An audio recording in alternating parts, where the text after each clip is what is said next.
For hours, the fighting's been sporadic but intense. Heart-stopping explosions ripping the air, shaking the ground. A military operation launched in the Jenin refugee camp just after midnight. They last saw an operation of this scale carried out by Israel more than 20 years ago, during what became known as the Second Intifada, or uprising. This started with airstrikes in the heart of a densely populated region. Smoke could be seen rising from residential buildings. An operation against what it described as terrorist elements in the area, claimed the Israeli army. The Palestinian Prime Minister says the assault is a new war against the Palestinian people.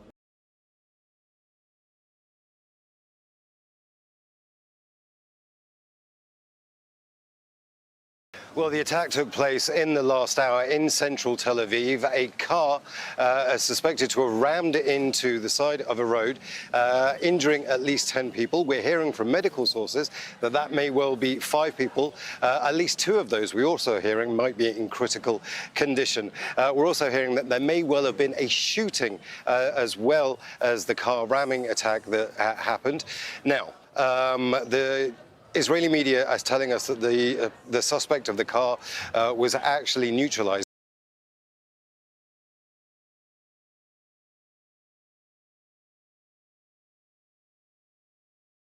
The sonic boom caused by the Syrian missile fired erroneously toward Israel could be heard in much of the country.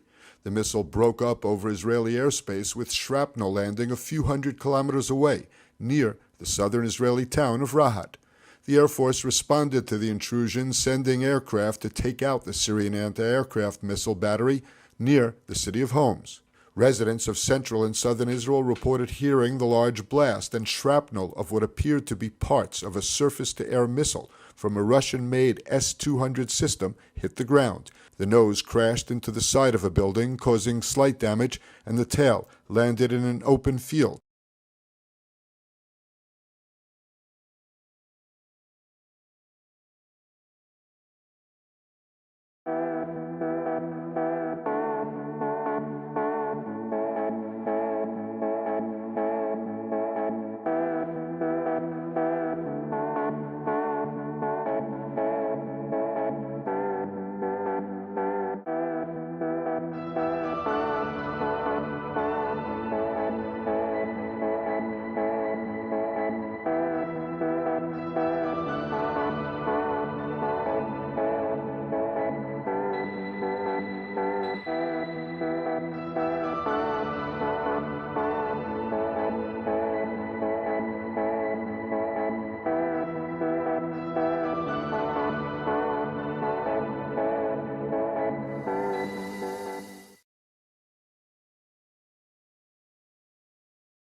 A celebration turned deadly when police say gunfire rang out during a block party in Baltimore over the weekend before July 4th.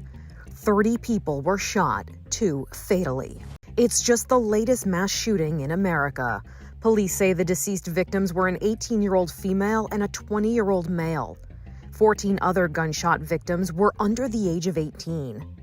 Investigators also say there was more than one shooter.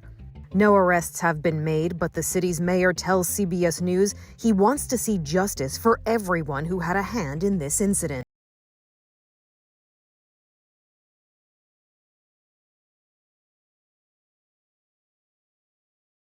Grainy images from a city security camera that zooms in on a gunman on the move. Then a blast. Shots fired at civilians. His random rampage in Philadelphia deadly. 4 people killed, most aged in their 20s. 2 children, aged 2 and 13, were injured. Someone shot back at the gunman, who was still firing as police gave chase and eventually cornered the 40-year-old. He was taken into custody, America's 339th mass shooting in 184 days this year.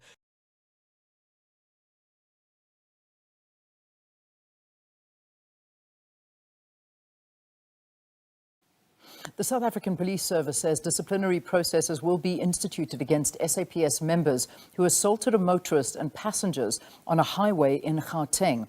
This action comes after a video doing the rounds on social media showing a VIP protection police unit assaulting people on the N1 highway near Woodmead, north of Johannesburg. According to police spokesperson Atlenda Mate, they are engaging with the victims and have encouraged them to open cases against the SAPS members.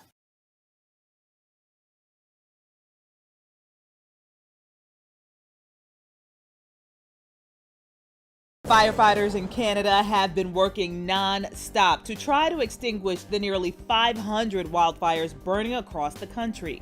Canadian officials say it is the nation's worst wildfire season in history, and they expect air quality to remain a concern throughout the summer as long as the fires keep burning. Officials say the wildfires began on drier than usual ground and accelerated very quickly, exhausting firefighting resources across the country. The